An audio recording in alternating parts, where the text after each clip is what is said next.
students, I am Nalge ma'am from Shri Shivaji Vidya Mandir, Aundh. Welcome to our biology class.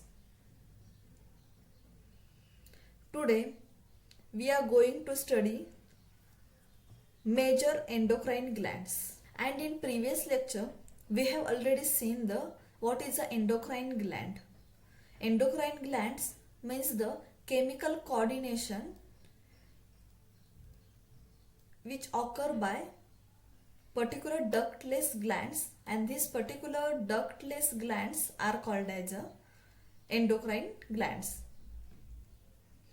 That means in these endocrine glands there are various organs are present, and from that organs some hormones will secrete. That means that particular hormones will have a particular function, and these things we are going to study. In endocrine glands there are various types of glands are present. From that, first we will see the hypothalamus. We have already seen the diencephalon. We already know diencephalon is the part of the brain. That means diencephalon is the part of a forebrain. And this hypothalamus is present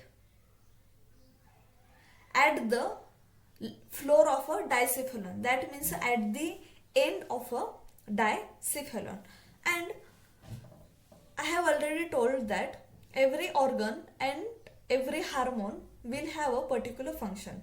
Like that, this hypothalamus also have one function, that is it maintain the homeostasis, as well as it also controls the activity of pituitary glands.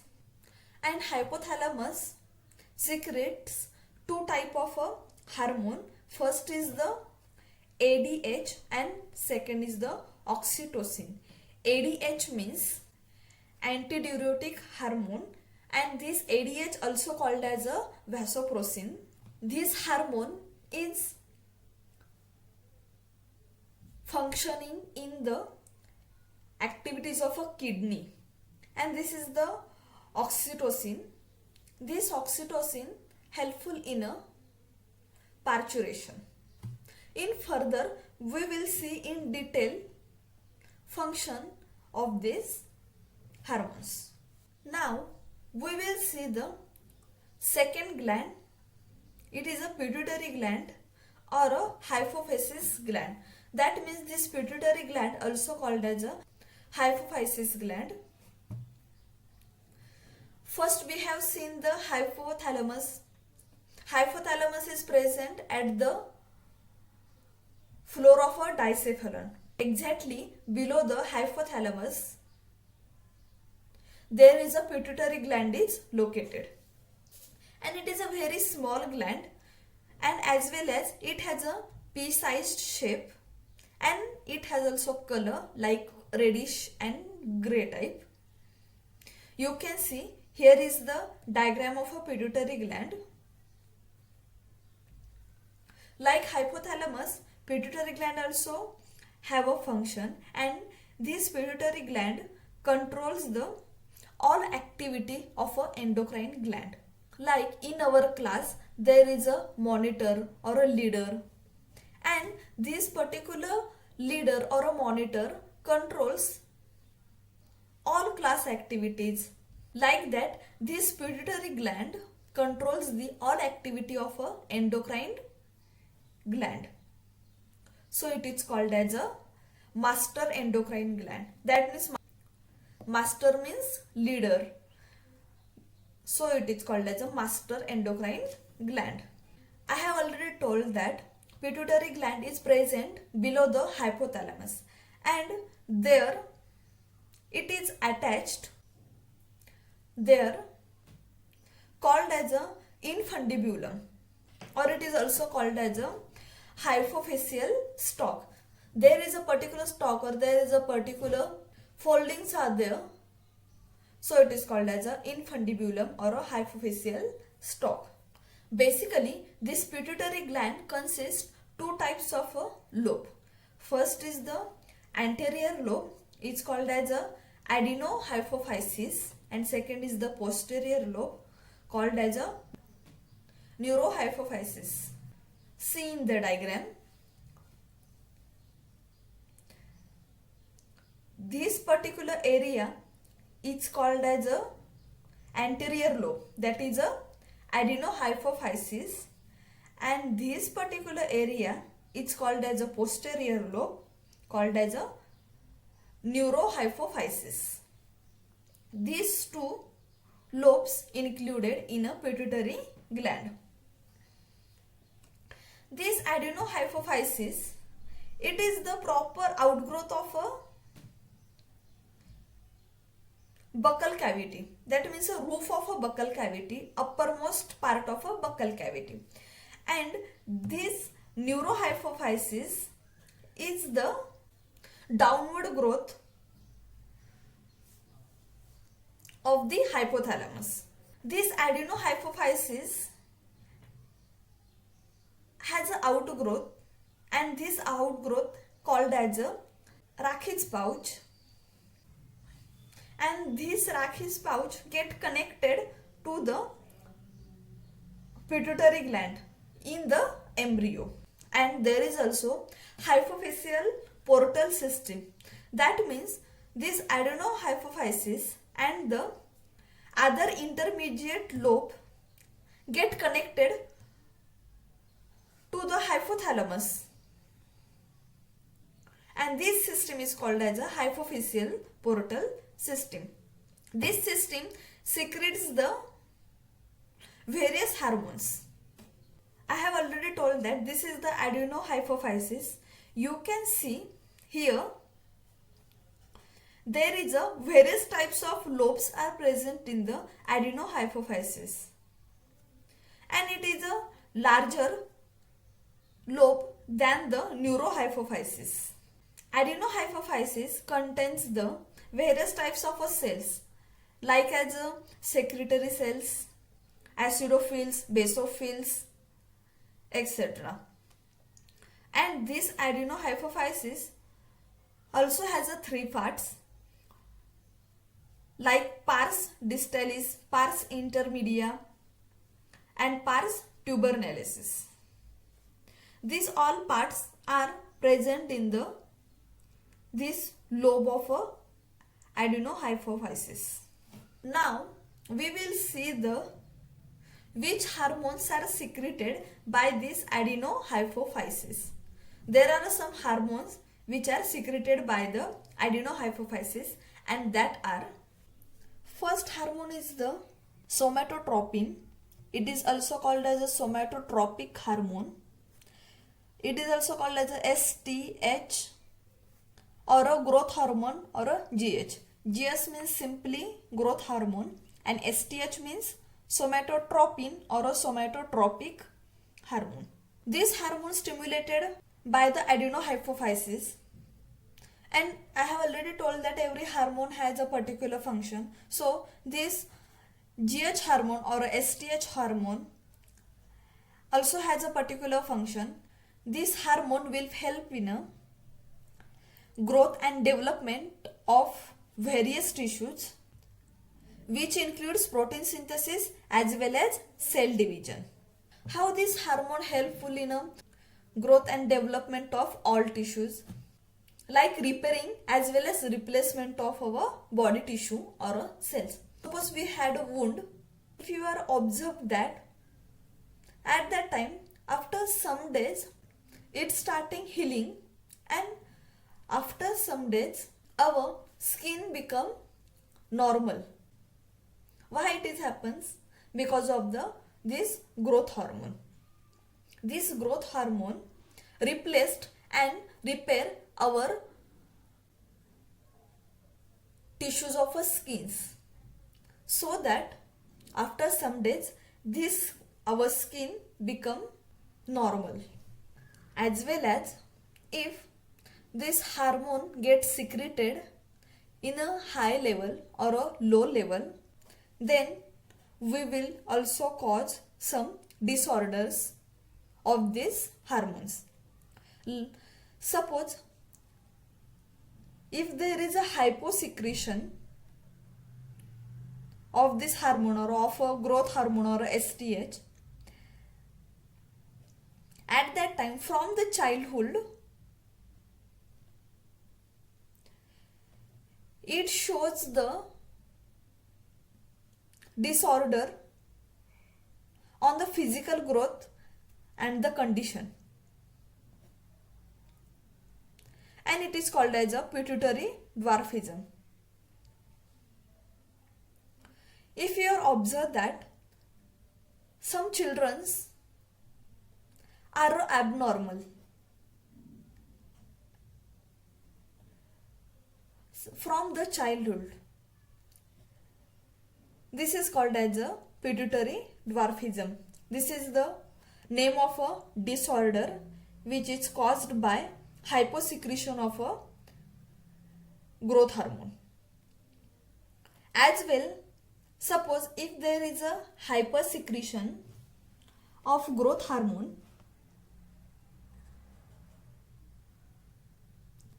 at that time gigantism disorder will cause. Gigantism is a name of a disorder which is caused because of hypersecretion of a growth hormone. In this disease or in this disorder, growth get increases, like overgrowth or overdevelopment occurs, so that particular children get abnormal height. Sometimes you will see children is of 7 or 8 years old only, and that children has a very increased height, or he is also or she is also looking like very abnormal, looks like abnormal person, and on his face also shows the age like 15 or 16 or more than that years old. It is called as a gigantism. As well as bones get enlarged, lower jaw, hands, fingers, feet, nose, every organ get enlarged, and this condition is called as a acromegaly, and this acromegaly is observed in the gigantism disorder. Now we will see second hormone called as a thyrotropin or a thyroid stimulating hormone or a TSH. In the name of a hormone there is a meaning of that particular hormone. That means thyrotropin or a thyroid stimulating hormone. That means this hormone stimulate from the thyroid gland. Third is the adrenocorticotropic hormone. It is also called as a ACTH or adrenocorticotropin. Here also in the name of a hormone there is a meaning. That means this hormone gets stimulated from the adrenal cortex and it secretes the hormones, and it has a main function which helpful in a adrenal cortex, that is a functioning of a adrenal cortex. Fourth hormone is the prolactin or a lutotropin or a mammotropin. Mammotropin or a prolactin or a lutotropin, that means this hormone helpful in a mammary glands. It is stimulated from the mammary glands. That means this prolactin helpful in a growing of breast during the pregnancy, and also it stimulates the milk production as well as the secretion of the milk by the mammary gland, after the childbirth. And one more thing, this hormone also get controlled by the hypothalamus. Now we will see next hormone, gonadotropin. This gonadotropin hormone includes two types of hormone. That is a follicle stimulating hormone. It is called as a FSH. And second is the luteinizing hormone, LH. These two hormones we have already seen in a previous chapter, and this FSH has a function to grow the ovarian follicles, and these ovaries are present in the females, as well as development of a seminiferous tubules, and these seminiferous tubules is present in the males. And second is the luteinizing hormone. This hormone helpful in a ovulation, that means the discharge of ovum from the Graafian follicle in the female. These both hormones are sex hormones which is helpful in activities of a male and female reproductive system, as well as this FSH and LH helpful in a production of estrogen. Also, this LH rupture the follicles and develops the corpus luteum, and it will produce the progesterone. This function of this hormone we have already seen in the reproductive system. Third is the interstitial cell stimulating hormone, and it is also called as a ICSH. This is helpful in a production of androgen from the testes, so it is called as a testosterone, and this testosterone helps in a development of a secondary sexual characters.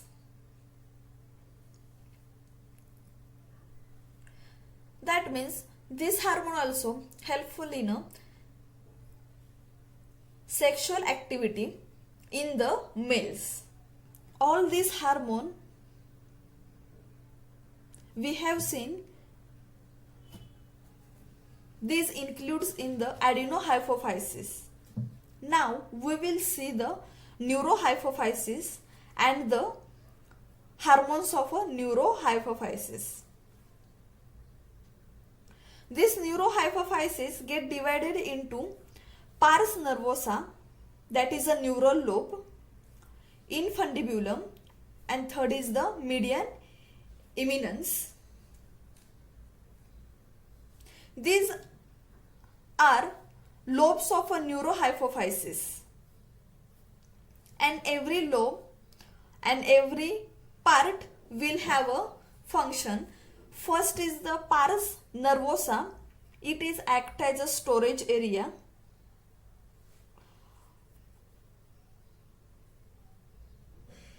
Of hormones. There are two types of hormones in a neurohypophysis.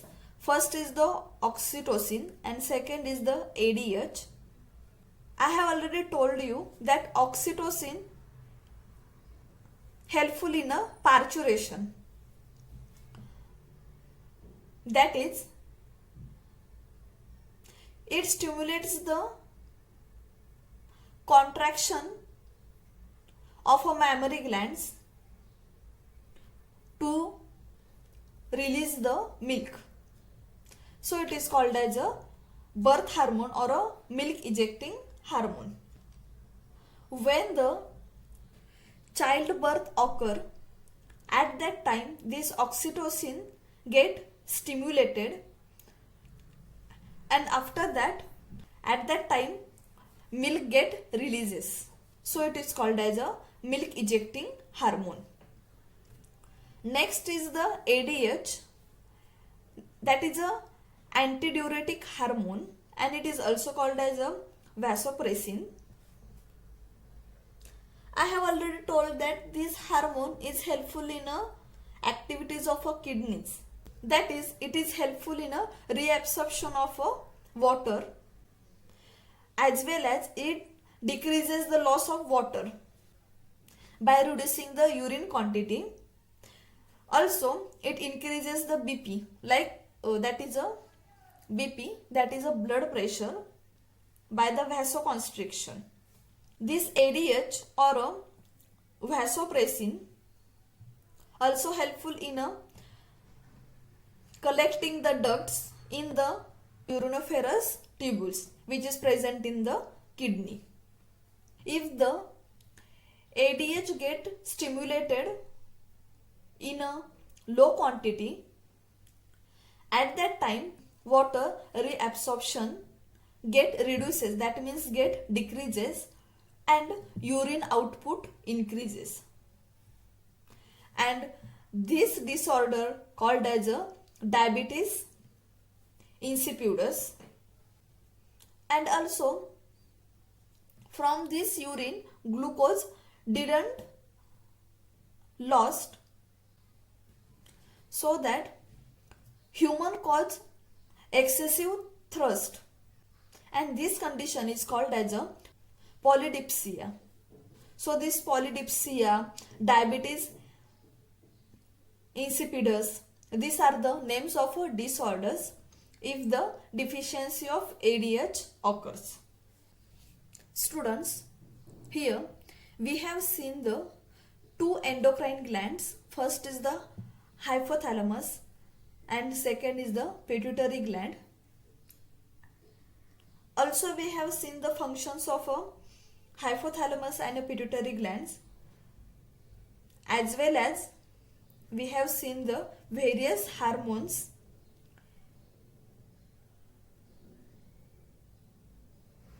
and their functions. In next lecture we will see another endocrine glands and their functions. Thank you.